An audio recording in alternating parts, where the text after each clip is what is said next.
Bueno, muchas gracias. Un saludo muy especial a todos los participantes en esta mesa, al doctor Hoyos.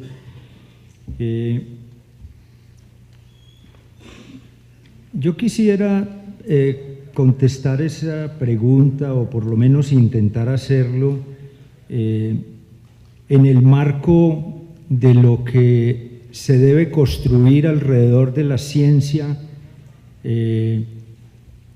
teniendo en cuenta la ruptura que tiene que existir de paradigmas que hacen muy difícil hacer una construcción de un nuevo modelo científico para el país que realmente contribuya al desarrollo, por ejemplo, del Estado.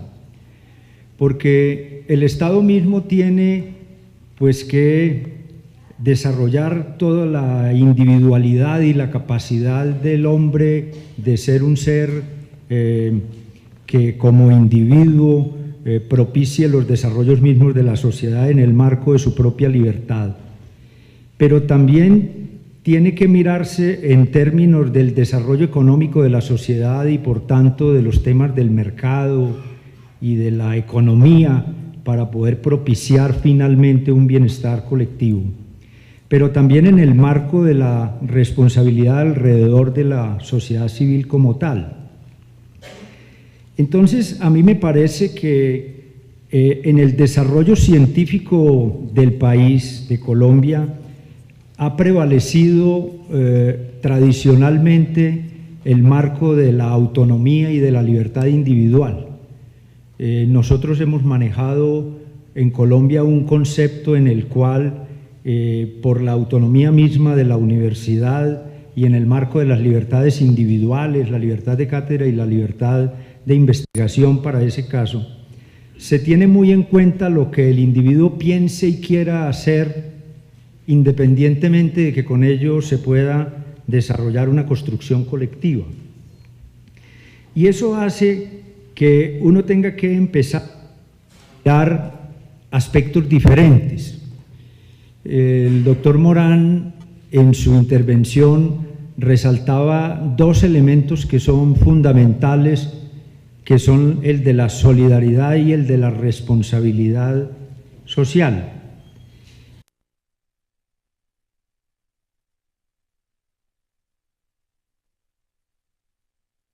Un crecimiento y un logro de una mayor, no solamente individualidad, sino también de una mayor participación colectiva. Por eso yo quisiera, aprovechando pues también la circunstancia de estar acá con ustedes, decir que hemos venido trabajando un concepto de la ciencia que no contemple solo lo individual y que no llegue solamente a la publicación y a construir artículos y libros, sino que mire también el compromiso que el investigador en Colombia tiene con la sociedad en la cual está. Y para eso, pues creo que vamos a tener una enorme oportunidad en el país cuando por primera vez en la historia pues se destinan unos recursos que van a ser muy significativos para el desarrollo en ciencia, tecnología e innovación, que es con el actual modelo del Sistema General de Regalías, que va a permitir una inyección de recursos que nunca había tenido Colombia y que la van a poner ya en un camino o en un sendero de mayor progreso sobre la base de que seamos capaces de aprovechar adecuadamente esas oportunidades. Entonces, a mí me parece que en ese marco nosotros sí deberíamos buscar que el conocimiento ayude a resolver fundamentalmente los problemas del país. Y en la construcción del Estado mismo, el compromiso de lo social prevalece, tiene que prevalecer sobre lo individual. Y por eso, pues hay que orientar esa oportunidad que tenemos hacia la búsqueda, una búsqueda colectiva de las principales soluciones a los problemas del país, trascender a lo público y no quedarse en lo individual. Y por eso hemos comenzado un proceso, por ejemplo, de regionalización de la ciencia. Es un proceso que lo obliga la nueva Ley de Ciencia y Tecnología, la Ley 1286 del 2009, que da unos elementos de política muy generales, pero que nos permite construir un nuevo sentido de lo que debe ser la regionalización de la ciencia.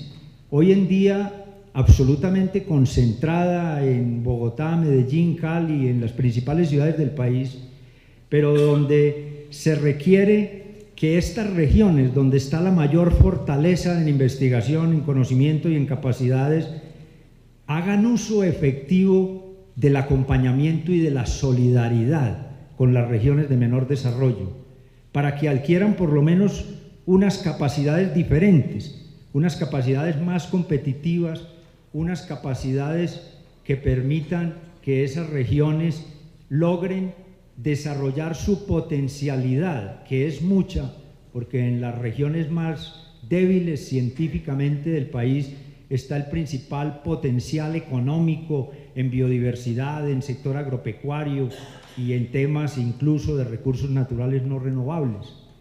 De tal manera que si nosotros logramos que esas regiones adquieran capacidad para ser competitivos, con el apoyo, por supuesto, de los centros de investigación más fuertes del país, nosotros podríamos estar hablando de una mayor equidad social, que es realmente lo que debe propender el Estado.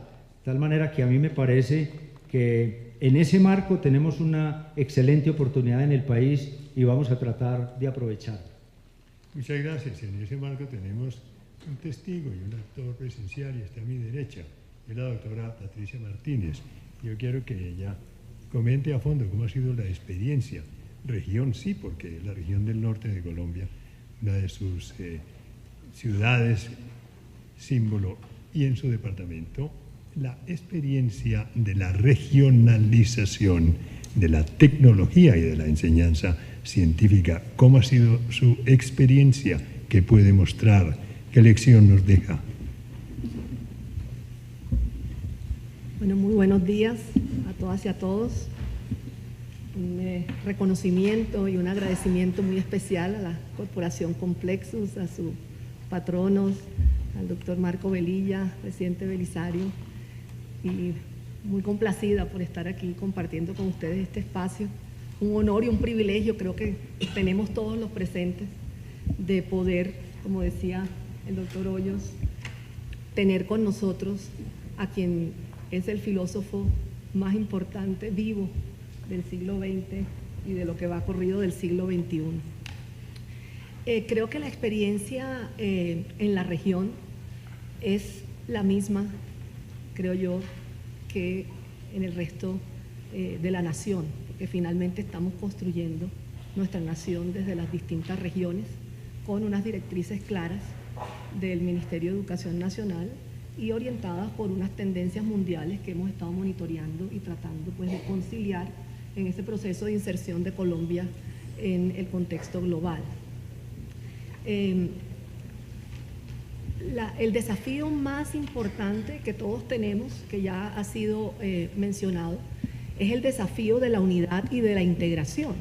Me impactó muchísimo la frase del doctor Morán cuando decía que su primera impresión de Colombia es que éramos un país a la temperatura de nuestra destrucción y que esa temperatura de nuestra destrucción al mismo tiempo debía ser moderada de tal manera que tuviese la temperatura suficiente para generar procesos creadores.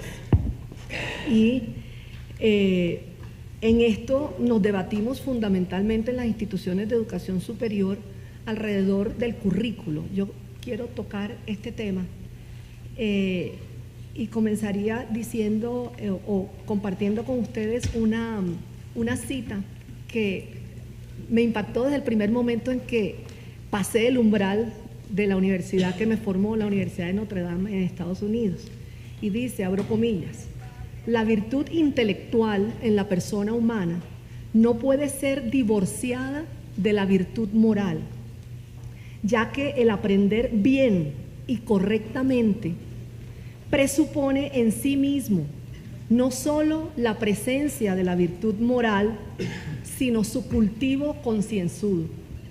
Y esta frase está grabada desde 1952 en el umbral de esa Escuela de Artes y Letras que me formó y de la cual pues creo yo que derivé mis primeras deliberaciones alrededor de lo sustantivo en el proceso educativo.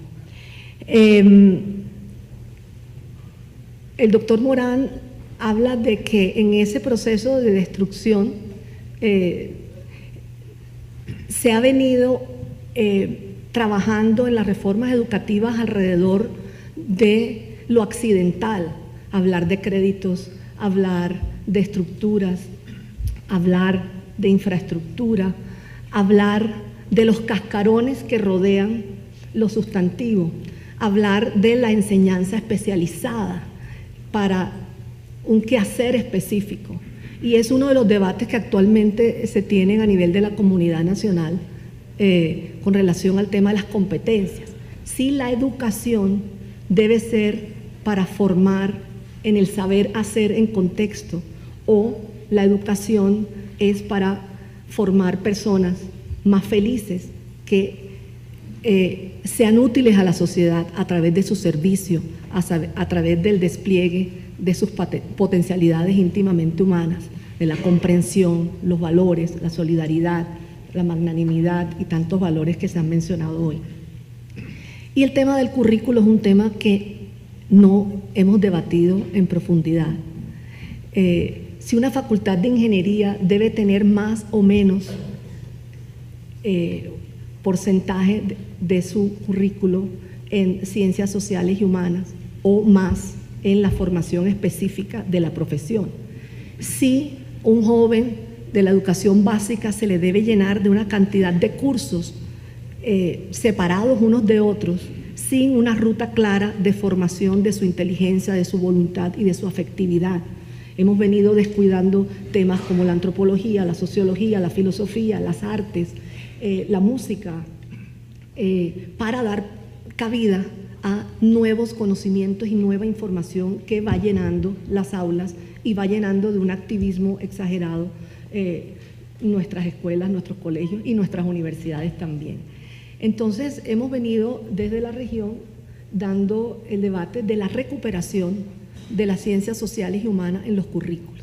Los primeros 3 años de un plan de formación universitaria y el eje articulador de una formación sustantiva en lo humano debe ser una formación para la vida, es decir, una formación en las humanidades, en filosofía, en historia, en literatura. Ya lo mencionaba la exministra, la literatura, los clásicos, las fuentes primarias tienen que ser leídas y debatidas en las aulas. ¿Por qué? Porque a través de ella se reta el pensamiento y no estamos nosotros aprendiendo de lo que otras personas dicen sobre lo que se ha dicho. No es lo mismo leer directamente a Morán y tratar de luchar con nuestro entendimiento en cada una de sus frases y planteamientos que leer sobre lo que otra persona ha dicho de Morán. Y entonces lo mismo pasa con nuestra propia literatura, nuestros propios científicos. Hay que leerlos en la fuente primaria. Entonces tenemos la obligación y la tarea pendiente de estructurar unos currículos medulares que permitan desde la primera infancia formar esas mentes y esos corazones y esas voluntades en todo aquello mejor que el ser humano ha logrado a lo largo de toda la historia de la humanidad. Entonces, ese es el reto que tenemos y sintetizo diciendo pues que esa es la vía sobre la cual nosotros estamos trabajando, esa reforma del pensamiento y reforma de la educación que pasa por el currículo transformador de las mentes de los maestros, de las instituciones y de los educantes. Muy bien, muchas gracias. Es la célebre teoría en uno de los más bellos libros del siglo XX, las dos culturas de Now, la cultura de la tecnología y la cultura del humanismo. Yo dije una frase feliz hace poco, pero quiero advertirles que no es mía, cuando dije que el profesor Morin era uno de los grandes pensadores que nos había adentrado en el siglo XXI. Pensé y copié la frase feliz del presidente Betancourt. Espero que esté aquí y si no se ha ido, no importa, porque la frase sirve. Y es la siguiente: cuando él diseñó y organizó y ejecutó los festejos en celebración del centenario de natalicio del presidente Alfonso López Pumarejo, uno de los grandes hombres en la historia de Colombia, 2 meses antes, en su casa de Nariño, frente a su hijo, a sus hijos, estaba el presidente López y a su familia, dijo esto: Alfonso López Pumarejo fue quien nos enseñó el siglo XX y nos adentró en él. Qué bella y precisa frase. Doctor Noguera, Estado y público y esfera pública, y las cosas tienden a confundirse, porque uno siempre que piensa en el Estado tiene la noción de lo público, de que se formó y se hizo para el bien de la colectividad, pero claro que se sumerge en el individuo por quien se sumerge el individuo en esa idea, porque tiene que vivir en ella. Voy a preguntarle, y brevemente, porque creo que se nos está acabando el tiempo, usted que es un hombre de derecho constitucional y de derecho administrativo, en lo siguiente: uno de los fenómenos de mayor relieve en Colombia en los últimos años es una especie de invasión del individuo y una especie de sitio. Está sitiando al Estado y a lo público, y me refiero concretamente a la lluvia de demandas por toda suerte de compensaciones. No hablo de su justicia ni lo que se debe en derecho, sino del fenómeno mismo. Usted entiende mi pregunta. ¿Podría analizar un poco ese fenómeno? ¿Dónde vamos a dar? ¿En qué quedará el erario público? ¿Será posible responder a tanta demanda? Parezco en un discurso político en el Congreso, pero no hay tal. El tema es de mucho interés y queremos su opinión. Pues muchas gracias por ponerme ese tema. Pero agradezco en primer lugar al doctor Velilla por esta invitación. Quiero saludar muy especialmente al presidente Betancourt, porque en este tema de la ética y lo público es un baluarte hoy en día que todavía nos acompaña y nos seguirá acompañando por mucho tiempo. Para tratar ese tema, porque ese tema está vinculado a muchos otros temas, en primer lugar, lo público que estamos debatiendo acá, pues hay que remontarnos por qué existen esa cantidad de normas que hoy se expiden, que está prohibido prohibir ya, es decir, se ha evolucionado tanto, se ha acudido tanto a la figura, al régimen penal para sancionar a las personas.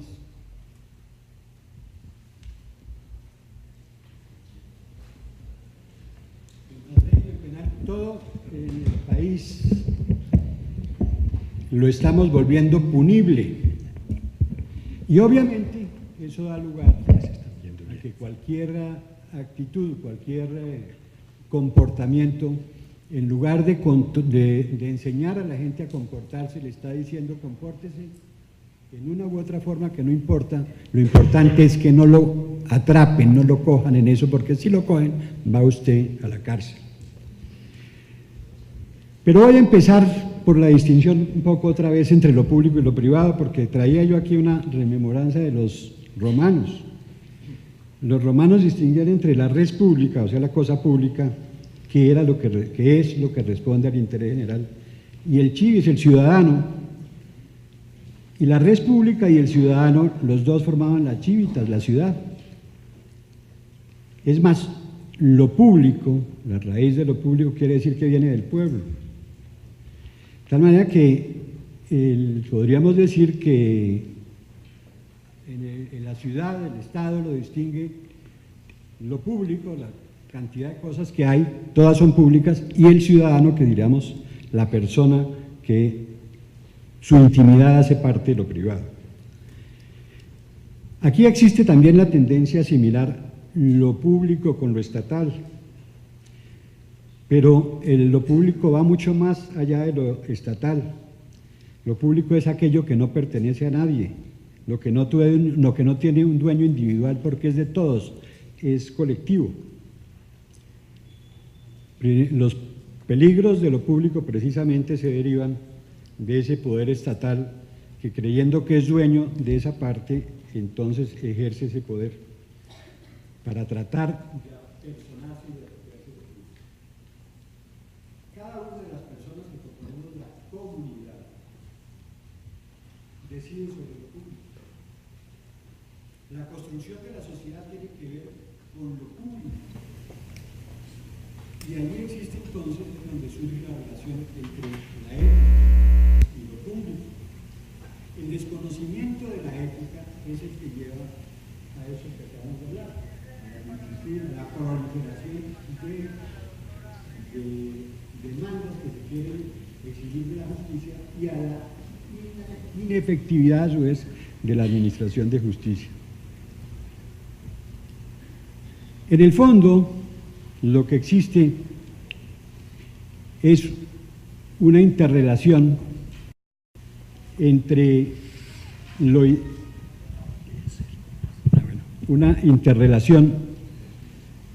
la ética y lo público, y entre la ética y lo público existe un trasfondo cultural, ideológico, político y jurídico. Cuando se enfrentan esas temáticas que no se tienen presente en la mayoría de los debates, es necesario abordarlas.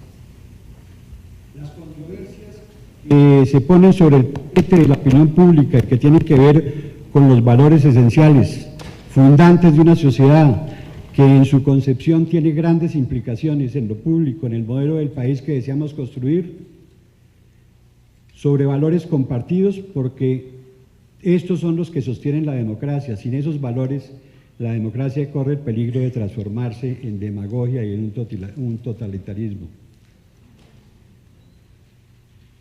Aquí lo que uno encuentra desde la universidad y luego en el ejercicio profesional es que cada vez se están quedando rezagados esos valores. Cuando los muchachos ingresan a la universidad, y hay que decirlo, a veces, la mayoría de las veces, no saben leer, mucho menos escribir, no manejan ideas. Toca empezar por enseñarles a que aprendan a leer y a escribir para que puedan manejar unas ideas. Infortunadamente, lo tecnológico, que debía llevarnos a ese campo mediante el cual a través de ello se pudieran construir mucho más ideas, nos ha llevado a una ignorancia total sobre nuestros valores, porque nuestra juventud hoy, o por lo menos buena parte de ella, no discute sobre valores, no discute sobre ideas, porque sabe que toda la información que necesita está allí en lo técnico. Y entonces se encuentra uno con unas personas en la sociedad que no tienen ideas de los valores, y se encuentra uno con una sociedad que carece de valores, no le importan los valores. Se encuentra uno con unas posiciones tales como que dentro de la sociedad se dice que como es tan complejo ponerse de acuerdo sobre los valores, pues es mejor hacer política, volviendo la política, que es un medio, como un fin en sí mismo. Y otros que dicen, como tenemos que asegurar aquí la convivencia y la tolerancia, pues no discutamos sobre nada, dejemos que todo el mundo haga lo que quiera, que todo el mundo sea tolerante, no defendamos ninguna idea para mantenernos en esa convivencia. Y eso precisamente es el resultado de la sociedad en la cual vivimos. Una sociedad ausente de valores, por tolerante, por ignorante. De suerte y manera que para poder construir sociedad hay que ponerse de acuerdo sobre los valores fundantes de la sociedad. no sobre lo que está de moda. Porque es que opinar hoy sobre un tema, si no concuerda con lo que alguien piensa que es la moda, entonces resulta que ese señor hay que atacarlo, no está de acuerdo con la modernidad, esas son ideas que quedaron en el pasado. Cuando alguien opina sobre la vida, que es un valor fundante de la sociedad, cuando alguien opina sobre la honra de las personas, cuando alguien opina sobre la naturaleza de la familia, la naturaleza de las relaciones, con base en unos principios o unos criterios, sea anatema, está por fuera de la sociedad, no está en la modernidad. Entonces, esa ausencia de formación que tenemos en la sociedad, esa deformación de los principios, ese exceso de tolerancia malentendido, es el que nos está llevando a todos los fenómenos de violencia, lo que estamos viviendo. Hoy se habla aquí únicamente de derechos a ultranza, no se habla de libertad, se habla de libertinaje, porque la tolerancia, ser tolerante, implica, según algunos, ese grado de libertad, de libertinaje. Se confunde la libertad con el libertinaje.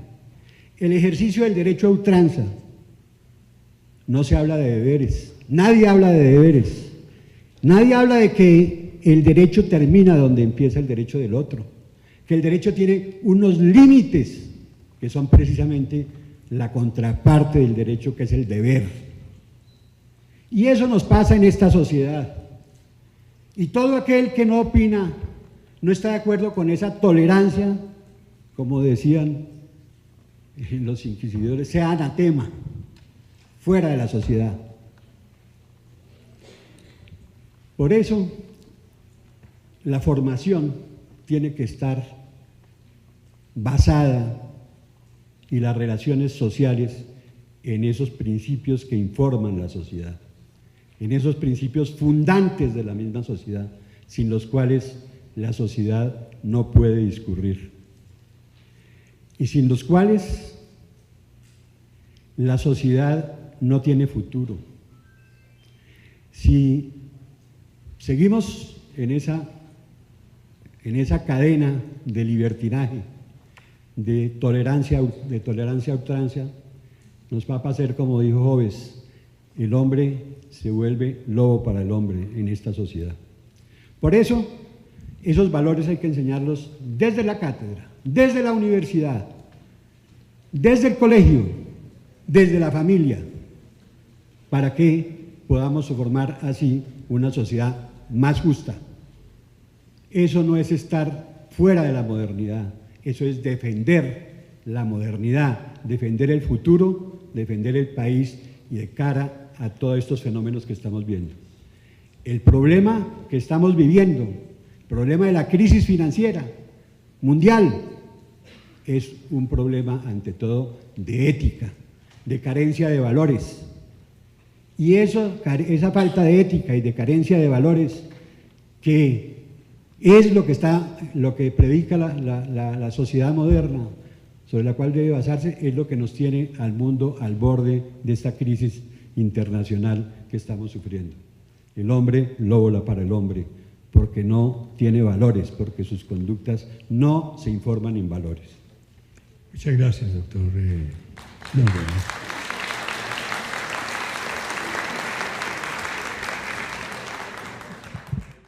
Que hacen muy difícil hacer una construcción de un nuevo modelo científico para el país que realmente contribuya al desarrollo, por ejemplo, del Estado.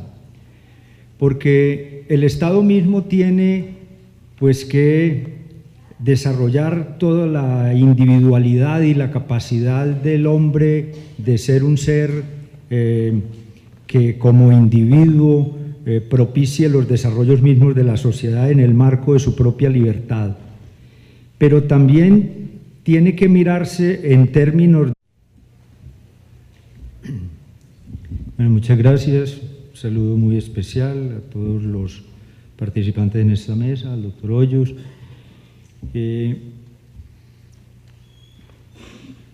Yo quisiera contestar esa pregunta, o por lo menos intentar hacerlo, en el marco de lo que se debe construir alrededor de la ciencia,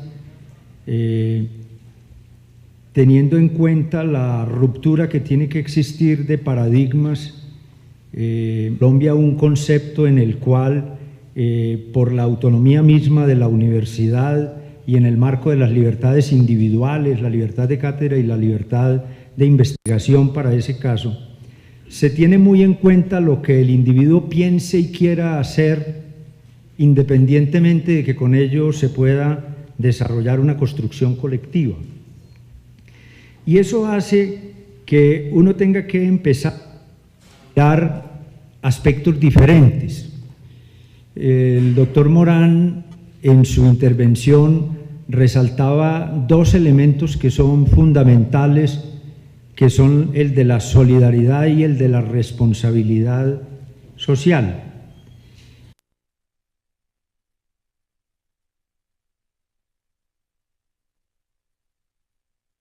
Un crecimiento y un logro de una mayor, no solamente individualidad, sino también de una mayor participación colectiva. Por eso yo quisiera, aprovechando pues también la circunstancia de estar acá con ustedes, decir que hemos venido trabajando del desarrollo económico de la sociedad y por tanto de los temas del mercado y de la economía para poder propiciar finalmente un bienestar colectivo, pero también en el marco de la responsabilidad alrededor de la sociedad civil como tal. Entonces, a mí me parece que en el desarrollo científico del país, de Colombia, ha prevalecido tradicionalmente el marco de la autonomía y de la libertad individual. Nosotros hemos manejado en Colombia